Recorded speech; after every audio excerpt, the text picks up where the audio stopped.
It is Tuesday, August 22nd, 2023. This is another edition of Baseball Today.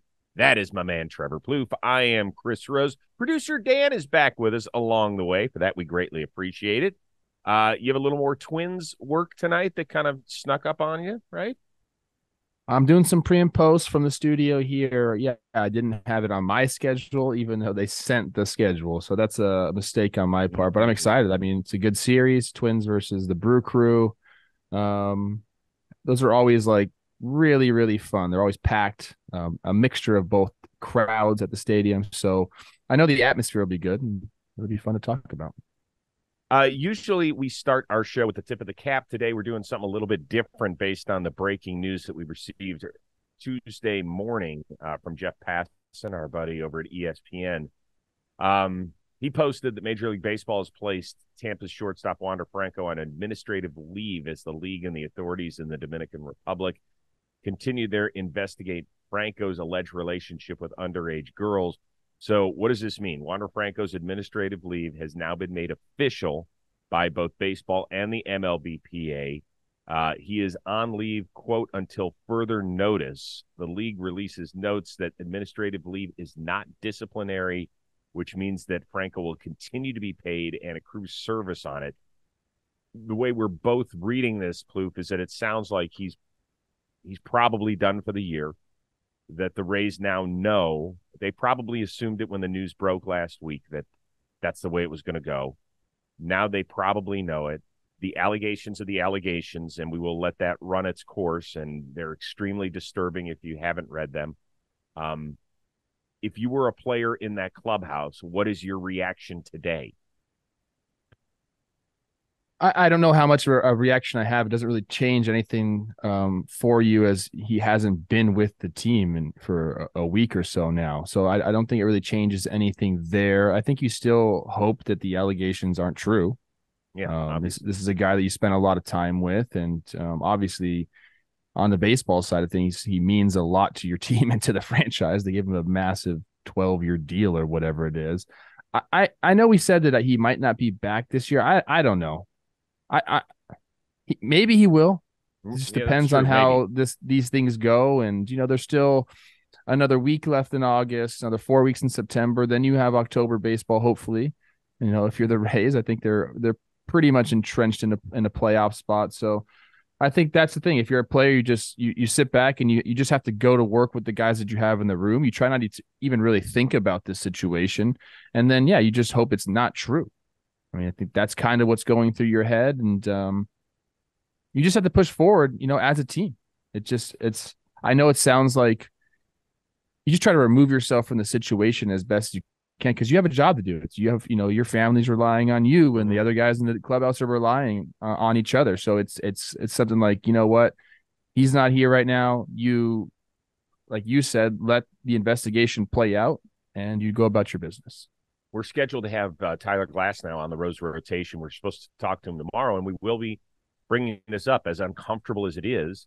And I know a lot of people have questions about why is he placed on administrative leave? Why does he continue to accrue service time? Why does he continue to get paid? Those are all valid questions, ones to which we don't have answers to, but we'll continue to follow the story if there are more twists and turns over the next several weeks.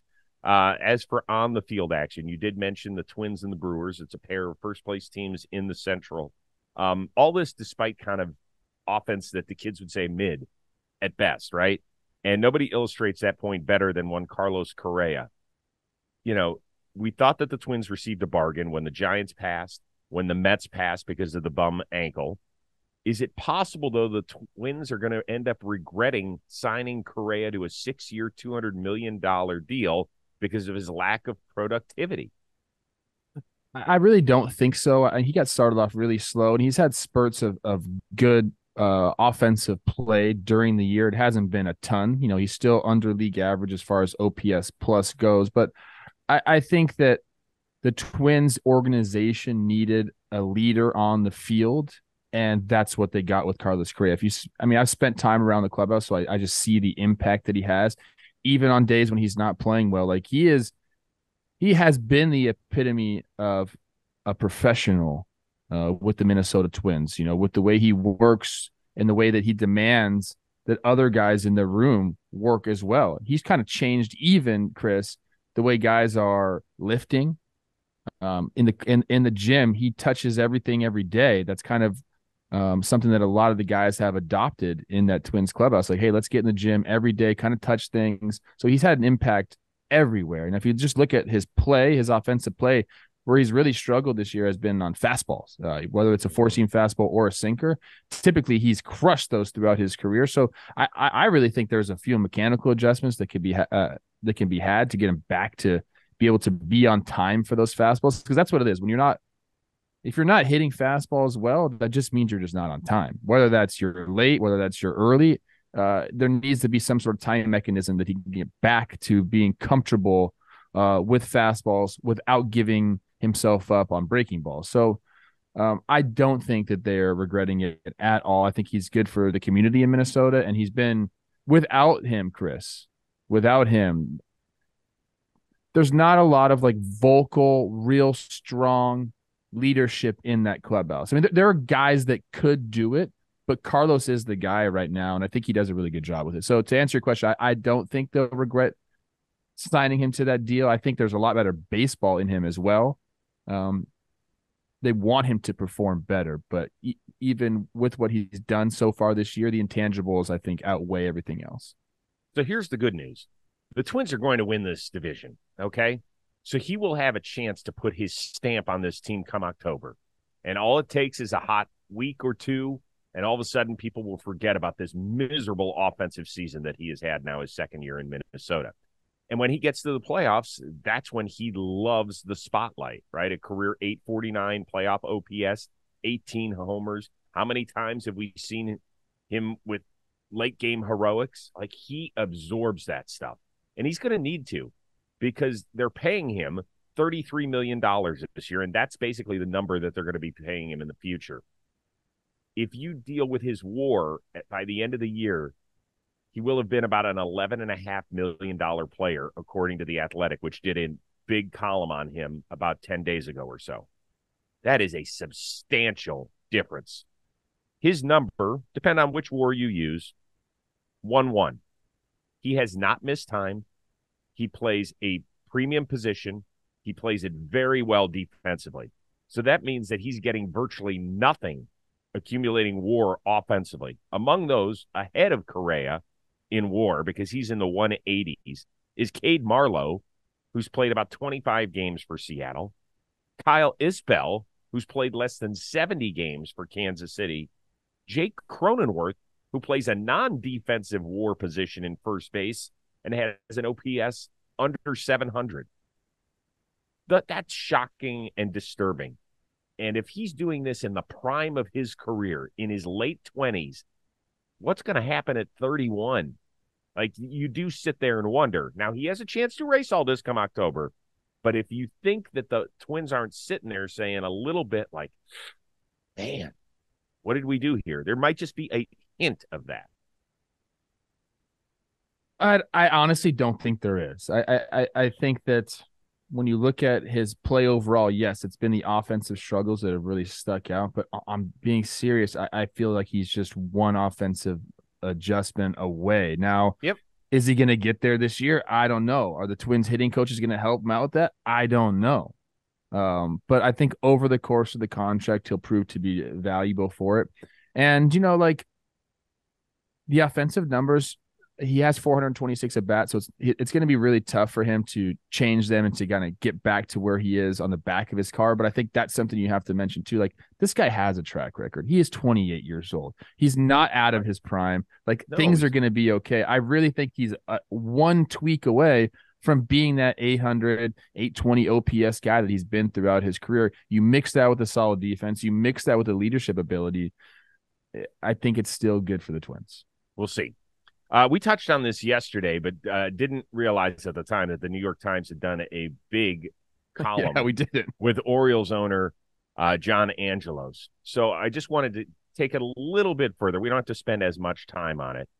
But among his comments were about the difficulty in keeping Baltimore's young core together his quote was, let's say we sat down and showed you the financials of the Orioles. You will quickly see that when people talk about giving this player 200 mil and that player 150 mil, we would be so financially underwater, you'd have to raise the prices massively. Now, are people going to come and pay that? Your thoughts? I didn't know we had fluctuating prices at the ballpark depending on the payroll. Because do they get rolled back when you have a $30 million payroll? Do prices go down? Have you experienced that? Not an awful lot. You would think that would be fun. I don't think so. If so, hey, we're gonna do that. Let's do it. Everyone should get a lot of money back in Baltimore this year because the payroll is 28th in the league. So let's make sure the concessions are 28th in the league also. Let's do that. Well, I think that, by the way, just to set the record straight, I think they have like the lowest, 5th or 6th lowest price, for tickets and for your evening out. I believe that's what it is. Well, it's still not on par with the payroll. Like, you know what I mean? Like you can't say that stuff. That's just not real. And then, I don't want to go too much into this, but this is now the second time he said, we'll open the books. You stop threatening without cause, or action. Like if you want to open the books, let's open the books and then really open the books. But hey now, but you don't have to. I mean, this is like, he owns this business. You don't have to open the books. Right. So why would you threaten it though? You know what I mean? Like, it doesn't make a lot of sense to me. And then if you look around the league, he's saying you can't afford a $150 million, $200 million contract because there's a market. They don't make any money. The Rays just gave Wander Franco a $180 million contract. And I would assume that they're in a probably a worse financial position than the Orioles. Now, I know that one doesn't look great right now, but I don't buy any of this. And, I've sat in a lot of these players meetings, talking about CBAs and what actually constitutes revenue for these clubs. And there's ways to butter knife it for where you can say, yeah, like they're not making as much money as you think. But then there's most of the other income and revenue is not reported as baseball revenue when it clearly is tied to baseball. So if you want to threaten to open the books and you're threatened to not sign a lease to extend your time in Baltimore, I don't know, let's be about the action then, I think is kind of where my head is at with this. If you really, really want people to believe you, then don't make idle threats. Let's see the books. So are you saying let's be all about that action, boss? Be about that action, boss. And again, he doesn't have to. Right, because it's a private business, but if you're threatening to do it, right, what you're referring to is he had a meeting in March with local reporters, whom all those people were told they could talk, even though he was at like a donation function, announcing a donation. They were all told that they could ask questions because they get to talk to him so little. Like, it had been 2.5 years since they spoke with him on the record. They were told they could ask any questions they wanted, and then he starts chastising them, and then he says, you want me to open the books? And they were like, yeah, let's do it. And he never did. So you're right. This is the second time he's done it. He's not going to open the books. We know that. No, he's not going to open the books. Here's the bigger picture. Why does this guy have to piss on everybody's parade? This is the second time in the last several weeks where the best team in the American League record-wise has had to deal with some sort of stupid comments from their owners, right? First, it was about the Kevin Brown situation where they suspended him for just doing his freaking job. And now this, the players in the clubhouse, I know you say that they're insulated and they don't pay attention to this stuff, but this is one where their ears might perk up because it directly affects these guys. Don't they want to be offered something? Don't they want to be loved and told that you're special and you mean something to our community, which has been so downtrodden as a baseball franchise over the last several decades? Like, that would be the best thing ever, to take the Braves blueprint and go lock up all these guys and make it so that you could, if you're a Baltimore Orioles fan, you could go get, a Gunnar Henderson jersey.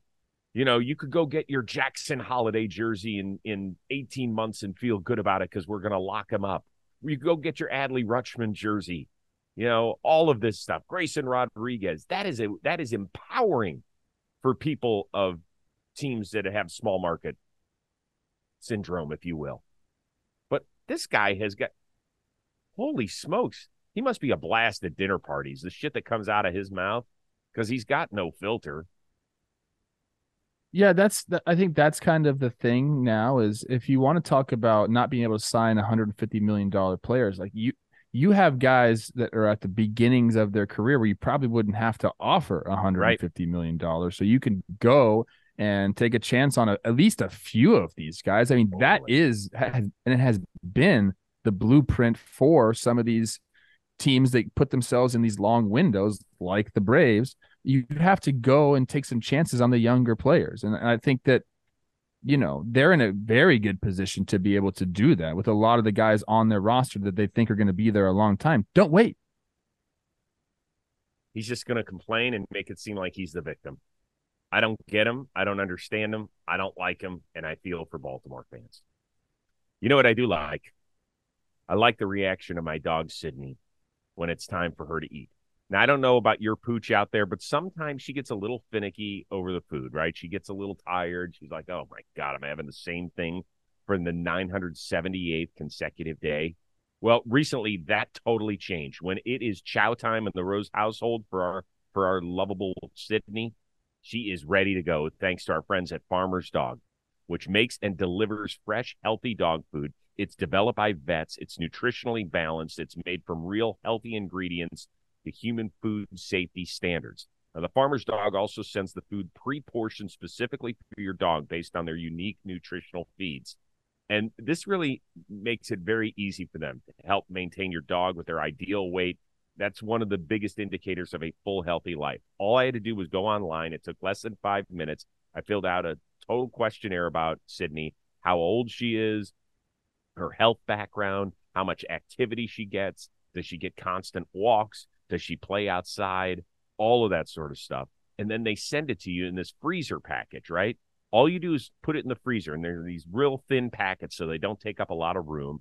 They send them, I don't know what it is, 15 to a bundle or whatever, and then you split it up, and you squeeze it out, you put it into a case, and you portion it out. It's simple. It's very, very easy. I love it, and more importantly, she loves it. And we love it. You can get 50% off your first box of this fresh, healthy food at thefarmersdog.com/JohnBoy. Plus, you get free shipping. That's cool because it's a big box. That is thefarmersdog.com/JohnBoy for 50% off. Believe me, your doggy will say to you, row, row, row. No questions asked.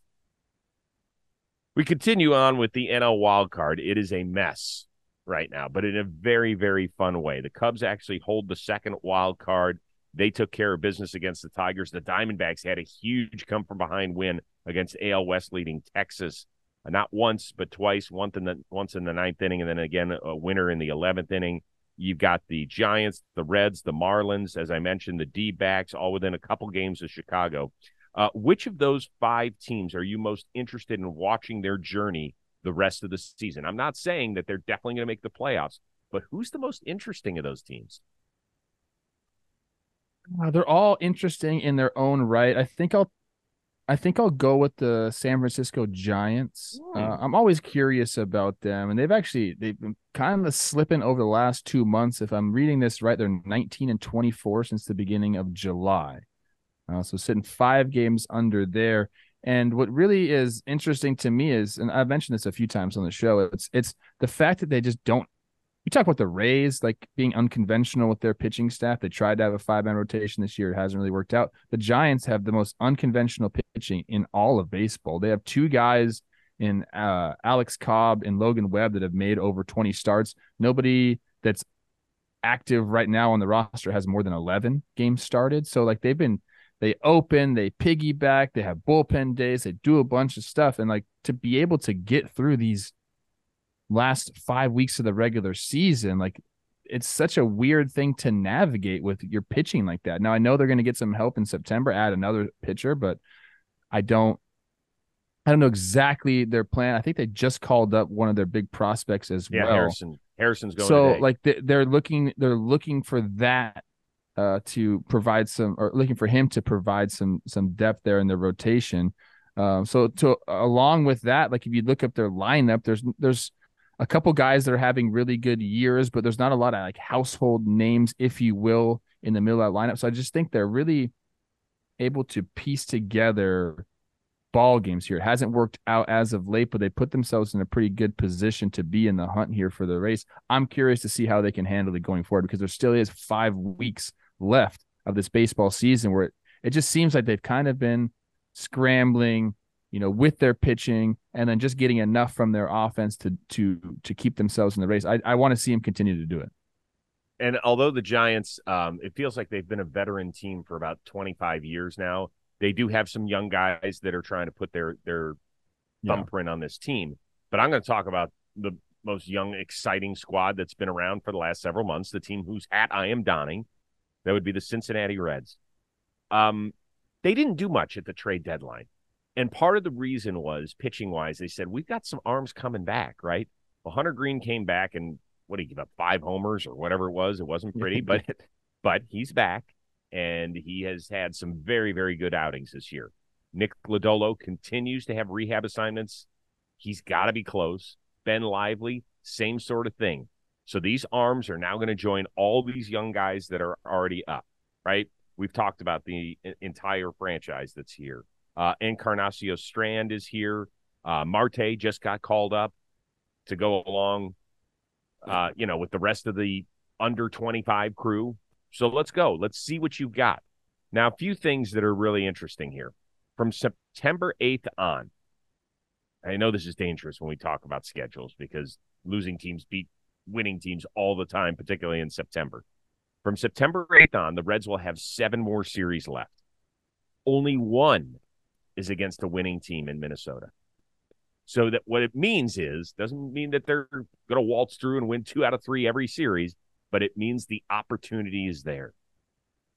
Obviously, it's better for a wild card where they're only 1 out as opposed to the division where they're 4 out and they have no more games with Milwaukee after the Brewers just dusted them in the season series. But it's there for the taking. So much so that Jake Fraley, one of their leaders, is going to forego toe surgery, which he needs desperately because he said he's having such a good time with all these young guys. So if for no other reason, Reds, do it for Jake Fraley's toe. No, they're obviously a very interesting team to watch, and that whole wild card race is going to be awesome. You could name any of those teams and make a compelling argument for them. So I'm excited to see how it shakes out, because there's going to be a couple fan bases that got their hopes up big time that are going to be disappointed and have to wait until next year, and that is just not where you want to be. Davey Martinez, good for him. Reportedly got a 2-year extension, according to Ken Rosenthal. Nats have certainly played better in the second half, 20-14 since the break. Yeah. But which sub-500 team that we don't talk a ton about? So those would be like the Mets, the Padres, the Cardinals. Would you want to be a fan of moving forward, saying, I feel good about this franchise? Oh, I'm going to go with the Pittsburgh Pirates here. Ooh. Yeah. They've obviously had the number 1 pick in this last draft. So they have Paul Skeens. He's one of the more interesting prospects in all of baseball. He might even be up by the end of the year. They probably won't do that, but he could be, the way this guy throws. So you mix that with some of the other guys they have in their system. It's a strong farm system, as we know, and some of the guys that have already graduated. Like I want to see what they had at the beginning of this year, which was, they started out really, really hot. I want to see that mixed with some of these other guys coming up. So I want to see a full year of O'Neal Cruz with playing with Ke'Bryan Hayes over there. They have Reynolds locked up now. Skeen's coming up. Like there's lots to like. Tamar Johnson, who I saw get drafted 2 years ago. He like a lot of these guys are getting to the upper levels of the minor leagues. They start to graduate some of them to be mixed with some of these players that have already graduated. And that's kind of what we've seen in Baltimore, with the Reds. I think they're at this exciting time. If you're a Pirates fan, you're at this exciting time of, hey, some of these guys have gotten up there. We've seen that they can do it at the big league level. Now let's get these other like high draft, high pedigree prospects up there and kind of see what we got. And then you can start to supplement your roster a little bit via free agency. And when that place gets rocking, like when Pittsburgh has a good team, fun. Like they show up and it's fun and it's electric and they're in the right division for it. So I think that I'm even wearing the black and yellow today. I'm rooting for the Pirates. I think they're going to be a fun team for the next, 5-6 years. I think that's a good call. Really good one. I think that's fine, but I'm going to go with a team that has been on quite a run recently. The Detroit Tigers. Yeah, I almost went there. Yeah, they're interesting, okay? First of all, they've got a budding star in Riley Green. He's played right around 90 games this year because he was injured for so long at the beginning of the season. That dude, first of all, he doesn't look, what is he, 22 or something? I think I want to cut him open and count the tree rings because there's no way he's 22. He does not look 22. But he is going to be a star. How about Kerry Carpenter? What he has done. 19 homers now, OPS near 900. He's been an on-base freak. And, the pitching's going to be interesting, right? Scooball's back after having his injuries. Matt Manning is back, and he's had some good and some not so good. I don't know if we'll ever see Casey Mize as the number one pick, right? I mean, yes, he will pitch again in the big leagues, but I don't think he'll ever be that dude. Erod's going to opt out. My guess is that he moves on. They traded Lorenzen. He was only there on a one-year deal anyway. So they have to find more pitching. They don't have a ton of it at their upper levels. To me, that's where they need to make some hay in the offseason. They only have one guaranteed contract after this season. Miggy will come off the books. Javier Baez and his $25 million next year. So they have plenty of room to spend, plenty of room to make a difference. And in that division, hey, man, I think they're going to finish second. I think they're going to blow past my Guardians and finish second this year and feel good about themselves. No, I like it. I don't know if you mentioned Torkelson, but the way he's been yeah. He's been a really good power bat. He's been, as of late, he's been one of the better power hitters in all of the big leagues, and he's feeling it. Every homer he hits now, he's pimping every single one, Chris. Yeah. So I can tell that he's getting more and more and more confident just by the swings he's taking and the reaction that he's having at the plate. I watched him when I did a series with the Twins against the Tigers. He's just he has that look now that, oh, I am good enough to hit at the big league level. And once a guy figures that out and that clicks in his brain, look out. Yeah, and it feels like there's more to give. He's more than just a home run hitter. Remember when he was drafted number 1 overall, they were like, this guy's a really developed bat. Don't just think of him as a slugger. Yeah. So far, he's only played as a slugger. But, yeah, you could definitely see the rest of it. Last thing, a couple of pretty good predictions by former ball players who are now in-game broadcasters. Oddly enough, I have worked with both of them. You will first hear Kevin Millar, Red Sox Astros, and then John Kruk, Phillies Giants. Call you right now early in the game. I know with 2 outs, we're not used to doing this. We're doing it right now. Duvall's going deep. He'll get it bad, OB, I'm telling you. What? Swing at a high fly ball deep left field. What? Are you kidding me? Are you kidding me? Oh, my, Kevin Millar, stick around. I got a feeling this ball could travel long distances here. There you go, John. It's traveling a long distance into the second deck. 2-run home run for Schwarber. All right, Plouffe, since you are the king of prognostications in the baseball world, were you impressed by either one? Sure. And, both these guys are ex-hitters. Sometimes you get a feeling about, the way a guy looks when he's in the box, what the pitcher's thrown, the sequence of events, the sequence of pitches that he's thrown already in the at-bat. So I like both of them because it feels like they're putting themselves in the box. Like they're there. They understand the feeling that hitter has. And when you get that every once in a while, you can make that call. So I like both of them. I don't know if you make me pick one, I would say Kruk and Schwarber, because he said this one's going to go a long way, and that thing went a long. Oh, they both did, but Schwarber's was. Woof. Yeah, the only thing is that Millar did call the Crawford boxes, which is not. I don't think that's a huge deal, but I thought it was impressive. Here's the trick: if you ever become a broadcaster, make as many predictions as possible because people will not remember the ones that you whiff on. They just won't. But man, when you hit one, when you roll with one, people are going to be like, "Oh, he did this. That was incredible. He's a legend." That's it. Oh. Way to go, dude. Way to go. Way to go. All right. So you're back at it on the Twins pre and post today and tomorrow. Is that accurate? Yes, sir. Okay. And because of that, one Jolly Olive will be sitting in for you on Wednesday's show. We'll probably be doing it 11 a.m. Eastern if you want to join us live on the AMP app. If you haven't done that, shame on you because it has been freaking awesome. It is a great, great thing because it allows you to mix it up with us here in the Baseball Today community. And by the way, today's episode is sponsored by these guys on over at Shady Rays. We want you to take on that sun with gear that is built to last. Our friends at Shady Rays have you covered with premium polarized shades at a very affordable price. Plus, don't forget about our brand new offer. You actually get 30% off the custom Jimmy and Jake collab shades with the code JM30. I saw them when we were doing floorball. They're freaking awesome. Go out and get them. Still plenty of sunny days left in the year. And did you know that Shady Rays offers a world-class product just as good as any expensive pair ever worn? They got durable frames and extremely clear optics, and they have the best, most insane protection in the history of eyewear. Every pair of these bad boys is backed by lost and broken replacements, which means if you lose them, if you break them, even on day one, you call them up, you say, here's my sob story. They stop you. Rose, don't want to hear it. We'll send you a new pair. No problem. Address on file. They're coming your way. So exclusively for our listeners, Shady Rays is giving out their best deal of the season. Head on over to shadyrays.com. Use that code word today for 50% off 2+ pair of polarized shades. You can get 30% off the limited edition Jimmy and Jake collab shades with the code JM30. Go do that. And make sure you tune in every day here at Baseball Today, Monday through Friday. We will see you Wednesday for our one-of-a-kind producer, Dan Rourke, the uber-talented Trevor Plouffe. Thanks for tuning in, everybody.